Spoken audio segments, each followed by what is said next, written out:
Olá, senhores estudantes, dando continuidade aqui à análise dos problemas do livro do David Griffith de Mecânica Quântica. Vejamos aqui o problema 2.9, né, que ainda é o último dos problemas que nós estamos tratando, falando do poço quadrado infinito.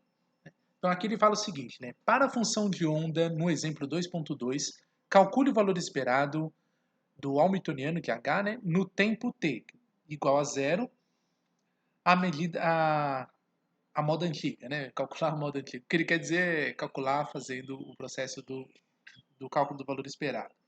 Então, a moda antiga que ele está dizendo seria essa daqui, né? O valor esperado de qualquer grandeza dinâmica é igual a você sanduichar essa grandeza dinâmica, esse o operador que obtém o valor dessa grandeza dinâmica, no estado que você está propondo. Então, aqui no caso, é o estado estacionário, onde você tem a proposto quadrado infinito por instante de tempo igual a zero. Tá? Isso calculado para uma dimensão, que é x.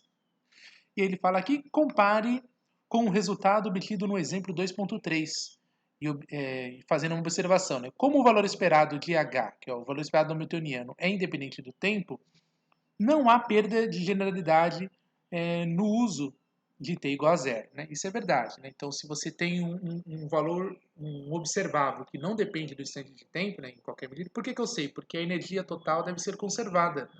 Isso é uma lei geral da natureza, tanto para o contexto da mecânica clássica, quanto da mecânica quântica. Então, a soma da energia cinética e energia potencial de um sistema me dá a energia total. Sem dissipação de energia, você tem a energia total do sistema sendo essa. Tá, ok? Então, ela é constante no tempo, de fato. Né? E isso atende, inclusive, ao princípio da incerteza de Heisenberg, quando envolve a relação tempo e momento, que ainda não foi abordada aqui até esse momento, no capítulo 2 do livro de Gritz. Né? Ele só fez uma presunção apenas do que é o princípio da incerteza da relação de posição e momento.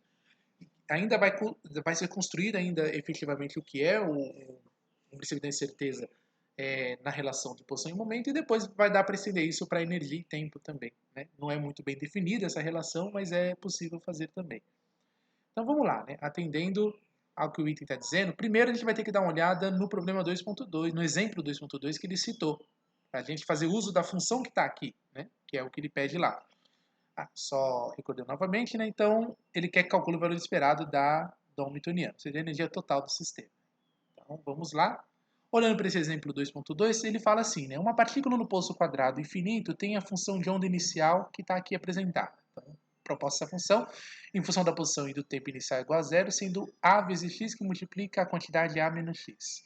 E isso para a região do poço, né? A largura do poço sendo de 0 até A. Isso vale para, inclusive nas bordas, tá? Essa função é válida, inclusive, quando você está na posição zero, que é a parede, vamos supor, parede esquerda do poço, e na posição A, que seria a parede da direita, para o ponto de vista onde a origem do sistema de coordenadas está em uma das paredes do poço. Né? Aí ele fala assim, para alguma constante A, né, que você veja aí, tem que olhar aqui para a figura 2.3, né, para a gente ter esse exemplo, que está aqui. E aí ele fala que fora do poço, né, ele diz que com certeza a função de onda é zero, é isso que ele está chamando a atenção. Né? E aí ele fala, então ele quer que aqui no exemplo 2.2 ele fala calcular essa função de onda que evolui no tempo, né, em função da posição e do tempo. Então está aqui o comportamento da função, né, em função da posição. Ela tem o valor mínimo em zero, de fato é, né? Basta você substituir lá na expressão da função de onda, né? Se x for zero, aqui na função vai ser zero. E quando x for a, aqui vai dar zero também. E vai ser máximo quando x for metade, né? Metade do poço, aqui vai dar a sobre 2 positivo, essa é a diferença, que multiplica a sobre 2 vai dar a ao quadrado sobre 4, que é o seu valor máximo. Ok? E de fato está aqui, ó, na figura, a ao quadrado sobre 4, a menos a normalização, é o valor máximo dessa função de onda no meio do poço. A maior chance de eu encontrar a partícula vai ser aqui na metade do poço. Né? Quem vai revelar isso propriamente é a densidade de probabilidade. Aí no caso desse exemplo, né, ele vai... bom, aí você teria que resolver, no caso desse exemplo aqui, que vem do exemplo no exemplo 2.2. Então vejamos aqui. Vejamos lá. A solução que ele propôs foi o seguinte. Primeiro, ele diz que precisamos determinar a constante de normalização, de fato, né? Primeiro eu tenho que reconhecer se essa função é normalizável, né? E aí, uma vez que ela é normalizável, eu posso, de fato, encontrar a constante de normalização. Então, integrado em toda a região do poço para uma dimensão módulo ao quadrado da função de onda no estado inicial, t igual a zero, tem que dar 1. Probabilidade total, então a constante de normalização, módulo dela ao quadrado, vezes a integral de 0 até a, vezes quem é a função, ela é x vezes a menos x, só que está ao quadrado, ela é função real, então o quadrado, o módulo ao quadrado da função real é a própria função ao quadrado. Então está aqui, x ao quadrado, que multiplica a menos x ao quadrado integrado em dx. Integral de um polinômio é relativamente simples, fica lá então, integral de a que multiplica x ao quadrado vai dar a vezes x ao cubo sobre 3, a vezes x ao cubo sobre 3 nos limites de integração aplicado, depois a gente aplica. Então primeiro ficamos com x ao cubo sobre 3. Menos aqui no caso. Tem que fazer pela. Que eu fiz aqui o produto, né? Só que na verdade tem um produto notável aqui aplicado. E uma vez que feito toda essa passagem, tranquilamente, você obtém a módulo de a ao quadrado vezes a elevado a 5 sobre 30. Tem um exemplo anterior que mostra, né? O exemplo 1 faz todo esse cálculo aqui. Portanto, né, a gente tem lá que a constante de normalização, isolando ela na expressão, sabendo que tudo isso é igual a 1, né? Aqui, nós temos a raiz quadrada de 30 sobre a elevado a 5. Aí ele fala aqui que, no caso, o enésimo coeficiente da equação 37, né, que é a equação que calcula os coeficientes em si, ela está aqui, né? Está aqui a expressão dela da equação 37, que é o cálculo dos coeficientes, que atende a essa expressão, tá? Envolvendo a função que é do poço, no interior do poço, né? Quadrado definido. Termo este que apareceu sempre em todas as estruturas, né? Quando você faz a expansão numa base ortonormalizada, né? Dá nessa expressão aqui que multiplica a função propriamente dita já normalizada. Então aqui está a constante de normalização da função, que está nesse exemplo 2.2. Tá aqui a própria função, e aqui está esse fator seno de nπ sobre ax, que é o fator que aparece por conta da expansão na base, né? Porque agora a gente não pode pegar todos os pacotes de onda, né? Temos que pegar um pacote finito de ondas, né? Porque senão não seria normalizável, né? Essa função, a função completa, aquela que evolui no tempo, né? Então o tamanho que aí dá a função de onda para todos os instantes de tempo. Bom, arrumando os termos aqui, temos então aqui, bom, efetuando-se essa integração aqui, né, no caso, né, bom, primeiro que esse fator 30 sobre a quinta vem aqui para frente, bom, nós temos aqui que a vezes a quinta dá a sexta, extraído a raiz quadrada fica a ao cubo, e temos aqui no numerador 2 que multiplica 30, a raiz quadrada de 60 vai dar 2 vezes a raiz quadrada de 15. Então essas constantes vão lá à frente, a integral então só vai operar sobre essa estrutura, x seno de x dx menos a integral de 0 a que é a largura do poço, de x ao quadrado seno de nπ sobre ax em dx. Então essas são as duas partes, né, que você tem aqui, porque envolve seno vezes x, né, vezes a, aqui, né, menos, né, porque o outro termo da integração, né, tá aqui também, partindo, né, porque você tem lá, abrindo, né, na verdade você está pegando aqui quem multiplica x e a, e menos quem multiplica apenas x ao quadrado, né, que é outro termo. Então, nada mais. Então, está aqui o x ao quadrado, com o menos respectivo, e aqui com a parte positiva. Aí, resolvendo esse cálculo em si, né, bom, aqui está as constantes à frente que ainda não trabalhamos, né, e aqui a gente efetua, de fato, a integração. Primeiro, eu separei uma mudança de variável, né, a gente viu essa integral algumas vezes, né, ela aparece repetidas vezes, então a gente pode ver lá, primeiro você teria que fazer a mudança de variável, sei lá, chamar essa quantidade de y, por exemplo, então ficaria nπ sobre a vezes x ser igual a y, aí você calcula o diferencial disso, que daria nπ sobre a dx igual a dy, só que tem que substituir dy aqui, então isola quem é dx, então dx vai ser dy, que multiplica o inverso dessa expressão, que vai ser dy vezes a sobre nπ, então tá aqui, a sobre nπ aparecendo uma vez. Só que existe um x aqui na frente, então quando fez a troca para y, aí quem é o x? X é igual, aliás, quem é y? Y é o x, nπ, o y é nπ sobre a vezes x, né? Então se eu isolar o x para substituir aqui no lugar do y, então vai ficar y vezes o inverso disso. Aí aparece pela segunda vez, a sobre nπ vezes o tal do y, então por isso que aqui ficou ao quadrado. E aí ficaria, por exemplo, integral de y seno de y, né? dy. E aí é uma integral que a gente pode resolver mais facilmente. E aí, se a gente olhar aqui, né? Opa! Aqui, como a gente está usando com frequência esse tipo de operação envolvendo funções trigonométricas, né, então vale a pena eu deixar aqui na internet o que a gente tem. Então é a integral desse tipo que vai ser feita lá, né? Então o tal do y, né, estaria aqui e o c seria, no caso, 1 nesse caso. E aí, então, ficaria o resultado seno de y sobre 1 ao quadrado, que dá 1, menos y vezes cosseno de y sobre 1, né? No caso aqui. Aí devolve quem é o y? O y, ele é... perdão, deixa eu olhar aqui. Y seria igual a nπ sobre ax. Então, é o que você está vendo aqui, ó. Tem a resposta da integral, ficaria, então, seno de nπ sobre ax, o tal do c aqui embaixo valia 1, né?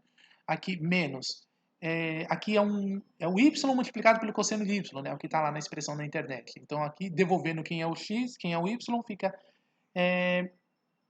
essa quantidade aqui, a sobre nπ vezes o x aqui, cosseno de nπ sobre a vezes x. Agora, como foi devolvido o x, né? Não é mais o y, variável de substituição, método da substituição usou y, né? Eu estou propondo y aqui, né? Você podia pensar em qualquer outra variável. Eu integraria, agora devolvo de 0 a a, que é os limites em x. Aí você aplicando, né, quando x vale a aqui, né? Aqui vai dar seno de nπ, né? Então sempre vai dar, como é múltiplo de π, seno de múltiplos de π é sempre zero. Então isso aqui vai sempre zerar para todo n, né? Isso que eu quero dizer. E aqui vai dar cosseno de nπ, por valor a. Cosseno de nπ, cosseno de π, né? Ele é menos 1. E o cosseno de 2π seria mais 1. Então está tendo uma alternância de sinal aqui quando eu corro os valores de n. Tá, ok? Mas sempre é entre menos 1 e mais 1. E, vejamos, né? De acordo com o exemplo aqui, né? Quando é zero, né? Quando é zero, aí tem mais bem definido, né? Porque quando é zero, aí com certeza o seno vai dar zero e o cosseno vai ficar dando 1, sempre 1 positivo. Né? Mas quando o x for a, o cosseno alterna. Tá?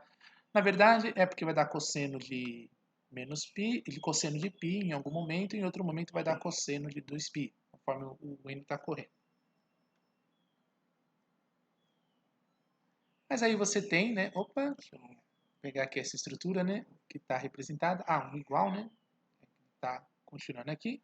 Igual, só que apareceu essa estrutura grandona aqui, né? Menos 2 ao quadrado sobre nπ, seno de nπ menos npx sobre a, isso aqui ao quadrado, menos n, substituído por np sobre a ao cubo, cosseno de np sobre a, aí dentro desses limites. Né? Que era a parte que faltava, né? Que eram 3 partes, né? A função era o que multiplicava com x quadrado, né? Que é o fato, né, de você resolver essa integral aqui, né? A integral de, aqui, do tipo x ao quadrado seno de nπ sobre ax. Né? Então, de novo, faz aquele método, né? Chama de y nπ sobre ax, aí você calcula o dy, que vai ser dy igual a nπ sobre a dx. Aí, quando você substituir aqui de volta, tem que devolver, né? Devolver a expressão para y. Então, dy vai ser algo como o inverso, né? Vai ser a sobre np, o inverso desse, vezes o y, né? Aí, esse a sobre np vai na frente da integral, que é uma constante. E aqui, no caso, teria um tal de y ao quadrado, né? Mas aí, respeitando essa regra, né? Quem seria o x, né? O x seria a sobre np x ao quadrado. E aí, devolve para cá. Aí o y vai ser, então, o x ao quadrado vai ser justamente o y ao quadrado, só que dividido por essa quantidade, que vai dar o inverso dela, né? A sobre np. Veja que é o que acontece aqui. Aqui está, né? A sobre nπ ao quadrado, um que vem do diferencial em y e o outro que apareceu do próprio y ao quadrado. E aqui fica, então, devolvendo, né, em função de x, né? X aqui de volta. E aí agora você aplica mesmo aquele cálculo, né? Então, seria resolver um cálculo desse tipo, né? Cadê aqui? Aqui. Seno, só que com quadrado, x seno ao quadrado, né, no caso, né?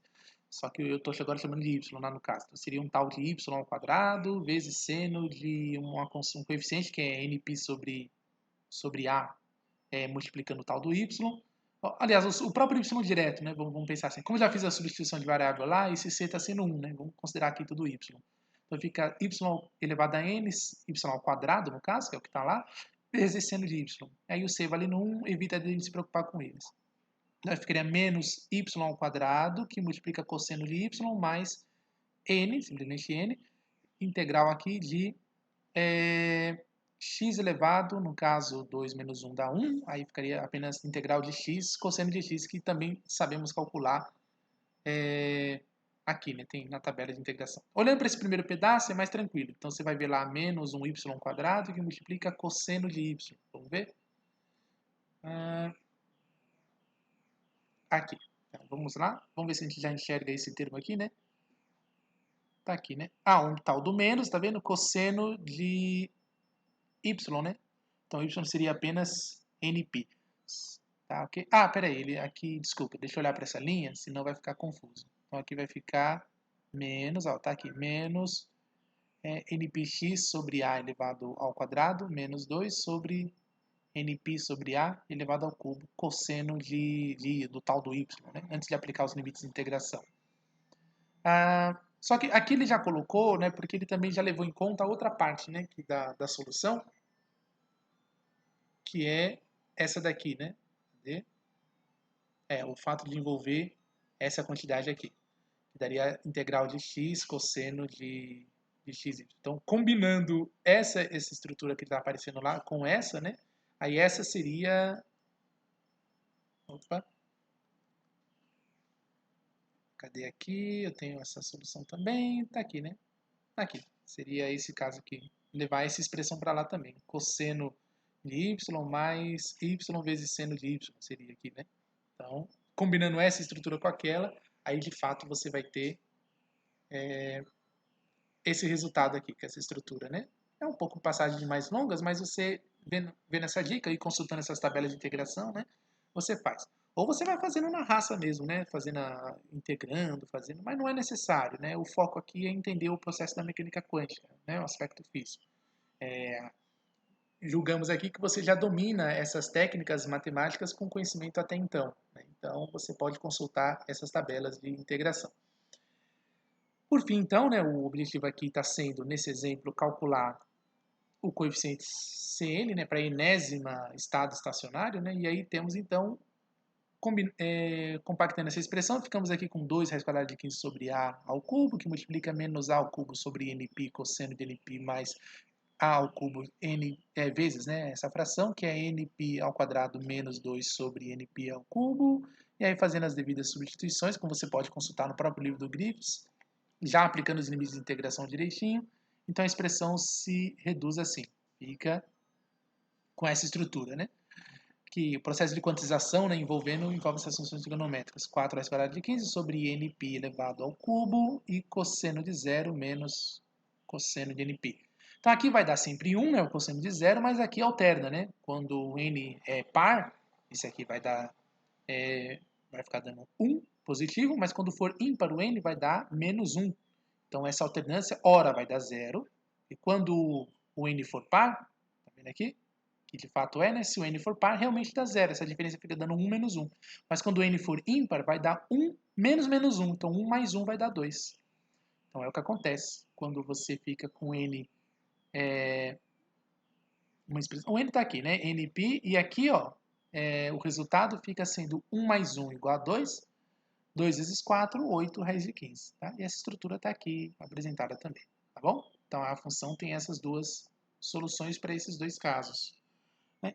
Aí fala que nesse caso, né, olhando a equação 36, né, que está aqui no Griffiths também, nós temos então que a função de onda fica escrita assim, envolvendo a constante de normalização, envolvendo esses coeficientes da expansão na base ortonormal, e aí você fica com esse fator, e o seno de nπ sobre a x, que é o que dá a evolução temporal da função de onda, vezes e elevado a menos in quadrado. Aqui é a energia, tá certo? N quadrado, π ao quadrado, vezes h cortado,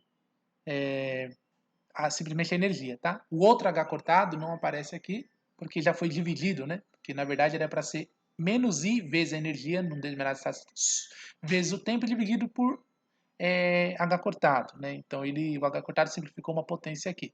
Sobre 2 vezes a massa vezes a largura ao quadrado do poço, tá bom? Então esse aí está o exemplo 2.2 que a gente está vendo.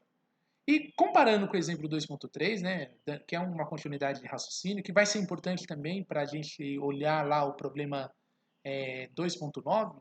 Então, no exemplo 3, ele mostra assim, né, você levando em conta o que a gente viu no exemplo 2.2, né, na função de ordem inicial, que é a figura 3, que é aquela uma função quadrada, né, apenas, se parece muito, ele fala, se parece muito com o estado fundamental Psi1, né, que era que a gente tinha visto lá na figura 2, né? Então isso sugere, né, que o módulo ao quadrado do coeficiente para o primeiro estado estacionário, né, deveria dominar e de fato, né, vamos ver. Então o módulo, conhecer, né, isso que ele quer dizer, né? Então conhecendo o módulo ao quadrado do coeficiente do primeiro estado do estado estacionário, vai ser igual a 8 raiz quadrada de 15 sobre π ao cubo elevado ao quadrado, como é real, dá esse valor numérico aqui. 0,998555. Uma dízima, né? 5 aqui é dízima. E nós temos, né, que o resultado dos coeficientes compõe a diferença, né? Então, vejamos aí, né? E aí, nós temos que o somatório de todos os coeficientes, né, na região do infinito, vai ser igual, então, a essa quantidade aqui, módulo do coeficiente ao quadrado, que multiplica esse somatório, que envolve, né? O somatório atua sobre o n, né? Então, por isso que nós temos aqui, para os ímpares, né, para os casos ímpares, porque quando o n é par, dava zero, né, o tempo todo a função, né, não adianta processar eles, né?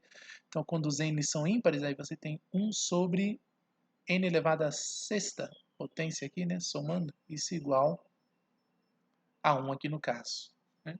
Então, isso é o que a gente vê e converte, né, para os casos de n e π para esses coeficientes. Tá ok? Então vai dar... Bom, n, no caso dá simplesmente 1, né? Porque ele só pegou o primeiro estado estacionário, né? Ele vai acabar fazendo para cada um deles. Né? Então, nesse caso, isso aqui converge para 1. E o valor esperado, né, de energia nesse exemplo é, né, aí o valor esperado de energia se calcularia assim, tá vendo? Você pegaria o módulo do coeficiente ao quadrado, somatório em n de n aqui ao cubo, né, no caso, π ao cubo, e aqui 8 raiz quadrada de π, vezes o valor da energia, que é n quadrado, π ao quadrado, h cortado ao quadrado sobre 2 vezes a massa, vezes a largura ao quadrado do poço. Essa é a maneira de calcular o valor esperado que a gente aprendeu aqui. Não é o que o problema 2.9 quer que faça, não é esse procedimento que ele está querendo que faça. Ele quer que faça da maneira mais tradicional, que ele chama lá de moda antiga, que é você sanduichar o operador hamiltoniano com os estados da função de ordem inicial, com ela e o seu complexo conjugado, e calcular daquela outra maneira. É um outro procedimento de calcular. E aí vai ser possível verificar se a expressão vai dar essa estrutura aqui para a gente. Tá? 1 sobre n a quarta, no caso, e no final das contas fica 5h ao quadrado sobre a massa vezes a... E de fato, tá vendo? A energia, ó, veja, o valor esperado hamiltoniano é a energia total do sistema. Ela é conservada no tempo. Ela não depende nem desses n's, né, desses índices dos coeficientes, que é muito importante, e também não depende do tempo. Tá? Só envolveu aqui a largura do poço, a massa da partícula e a constante de Planck sobre o 2π. Então é como se pode esperar, né, está muito próximo do valor da energia E1. Né? Não é o valor exato, né, mas é o valor próximo, que era igual a π ao quadrado vezes h cortado ao quadrado sobre 2 vezes a massa vezes a largura do poço ao quadrado. Ou seja, na verdade, é ligeiramente maior, né, por causa da mistura dos estados excitados, que é o que aconteceu, né? Então você tem o primeiro estado excitado, o segundo, o terceiro e assim por diante. Então essa estrutura compõe o resultado desses valores de energia. Okay? No caso, esse era o objetivo do problema do exemplo 2.3. Né? Mas no caso aqui para a gente, para a solução do problema 2.9, levamos em conta essas informações. Então agora o procedimento de calcular o valor esperado do hamiltoniano não vai ser feito daquela forma, e sim desta, tá? Pegando a função de onda no estado função de ordem inicial, na posição, em função da posição e do tempo inicial igual a zero, e sanduichar, tá vendo, o operador, e calcular dessa maneira. Então, vamos fazer isso aqui, que é o que ele pede. Então, partindo desse procedimento, temos lá, então, calcular o valor esperado do hamiltoniano, ficaria, então, integral de psi de x0 conjugado, o operador hamiltoniano está aqui no meio, aqui psi de x0 integrado em toda a região do espaço para o caso de uma dimensão. Então, Bom, a função envolve a constante de normalização A e a função tem essa estrutura no intervalo, na largura do poço, ela é x vezes A menos D. Ele pediu para você pegar emprestado a função do exemplo 2.2, tá bom? Então, ela que está aqui. Então, fica integral de 0 a de x vezes A menos x integrado à região, módulo ao quadrado de A, que deveria estar módulo, tá ok? Porque eu preciso sempre obter, a constante de normalização que eu quero, que eu tenho que ter como base sempre o valor positivo, não faz sentido negativo. Tá? Ele só produziria uma fase, mas essa fase não faz sentido nem matemático para a gente, nem físico. Então, ficaria então módulo de A ao quadrado, e aqui H cortado ao quadrado sobre a massa, né? Que é termos que envolve... essa estrutura pertence, né, ao resultado do hamiltoniano. Vamos pensar aqui no hamiltoniano, no caso do poço quadrado infinito, né, o potencial no interior do poço é zero. Não tem potencial no interior do poço. Isso é a definição de poço quadrado infinito. São duas barreiras de potencial.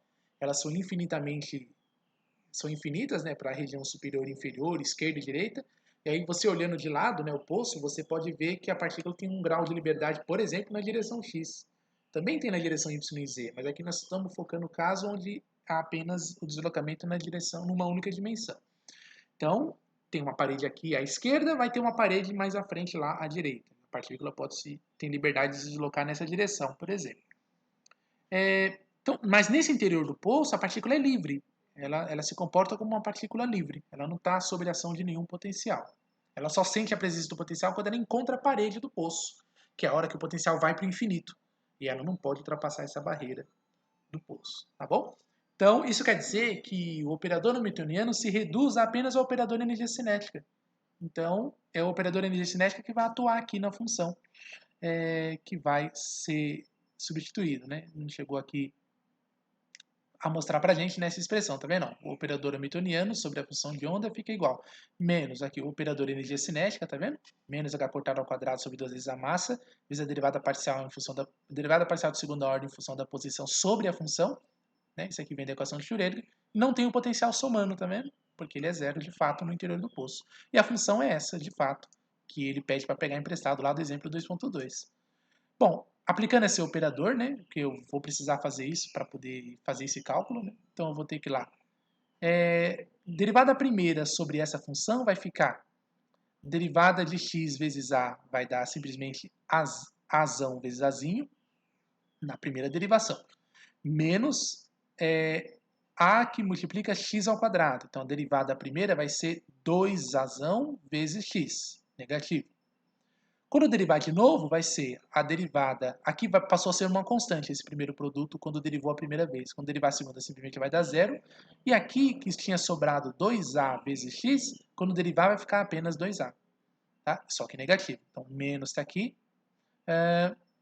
E o 2 ficou lá dentro, tá certo? 2x ficou lá dentro. Tá bom? Quando derivou pela segunda vez. Legal, né? Eu estou comentando aqui o raciocínio de cabeça, mas ele na verdade já está fazendo passo a passo aqui, né? Aplicou a primeira derivada, sobrou essa estrutura, tá bom? Quando aplicou de novo, só sobrou o A, porque o 2 que saiu daqui simplificou com este, o H cortado apenas está aqui, né? H cortado e o fator M aqui. Então ficou simplesmente o resultado do operador hamiltoniano sobre a função de onda no estado inicial. A função de onda inicial vai ser igual a essa quantidade, A vezes H cortado ao quadrado sobre a massa da partícula, ok? E agora sim, né? Eu faço a substituição aqui, ó. Eu já conheço, então agora eu vou fazer o módulo ao quadrado desse resultado, né? Porque não o módulo ao quadrado, perdão, é substituir aqui, né? Simplesmente. E aqui põe a função de onda, só que complexo conjugado dela. Então aqui você está vendo x vezes a menos x complexo conjugado, que é uma função real ela própria, vezes uma constante de normalização, vezes o resultado dessa operação de h sobre psi de x, que está aqui, que é esse outro a que aparece aqui, que vem daqui, e essa quantidade que eu posso deixar à frente, h quadrado ao quadrado sobre a massa. Então fica só essa estrutura aqui para integrar. No intervalo de 0 a a, que é a largura do poço, então isso é igual a ao quadrado, módulo de a ao quadrado, tá correto? H quadrado ao quadrado sobre a massa, vezes. Aí a integral de xa vai ser ax ao quadrado sobre 2, menos a integral de x ao quadrado, que é x ao cubo sobre 3, no intervalo de 0 a a. E aí você tem, então, igual a A ao quadrado, módulo de A ao quadrado, correto? E aqui faz a substituição. Quando x vale A, menos quando x vale zero, que simplesmente vai dar zero. E aí vai, então, igual a, agrupando aqui os termos, fica 30 sobre A quinta H cortado ao quadrado sobre a massa, vezes A ao cubo sobre 6, que é igual a 5H cortado ao quadrado sobre M vezes A ao quadrado. Ok? Que é o mesmo resultado do exemplo 2.3, tá bom? Então alguém podia perguntar, olha, qual é o jeito mais fácil de você obter o valor esperado, né? Tem esses dois procedimentos, tá ok? Tem aquele com a expansão na base, envolvendo os coeficientes, que é os pesos estatísticos sobre os valores de energia que você está obtendo, e tem esse procedimento aqui que é o mais tradicional. A vantagem de olhar para esse problema 2.9 em comparação com o exemplo 2.3 é o fato de que aqui é um mecanismo geral em mecânica quântica. Sempre em mecânica quântica, o procedimento para se calcular o valor esperado de uma variável dinâmica é sanduichando o operador com o estado quântico que você está tratando. Enquanto que lá você está lidando com situações particulares, né? No caso do exemplo 2.3, que é quando você pôde expandir a função de onda numa base, porque não deu para normalizar a função de onda completa, você teve que expandir numa base onde você truncava a série. Mas, de toda forma, o importante é que, comparando o exemplo 2.3 com o problema agora que a gente resolveu 2.9, você pode ver que o método de expandir a função de onda numa base é tão eficiente quanto você simplesmente fazer o procedimento tradicional de calcular o valor esperado sobre a função, sobre um determinado estado quântico, tá ok? É que nem sempre essa técnica aqui do problema 2.9 funciona direto assim, tá vendo? Como a gente fez agora. Às vezes você tem dificuldades técnicas em fazer esse procedimento aqui. Porque muitas vezes as derivadas elas não são contínuas. Então essa derivada de primeira ordem que nós fizemos, ela é contínua, tá vendo? E a derivada de segunda ordem também foi contínua. Então, a derivada desta função original, uma vez, é contínua, e essa derivada dessa outra função também é contínua. Então, foi tranquilo você poder agora dizer, olha, tanto faz, eu posso calcular dessa forma, do problema 2.9, o método tradicional de calcular o valor esperado, ou aquele outro procedimento da expansão da base. Agora, tem funções que você não consegue derivar aqui. Você perde a continuidade, né? A função que resulta não é contínua. Aí você não consegue aplicar bem esse método. Aí você é forçado, de fato, a fazer a expansão numa base ortonormal, que é aquele procedimento do exemplo 2.3, para que realmente você consiga resolver o cálculo do valor esperado, por exemplo, aqui do Hamiltoniano, da energia total do sistema. Tá bom? Então, isso era o que pedia, né, no caso do exemplo do problema 2.9, para a gente fazer a análise aqui. Tá bom? Então, por hoje é só.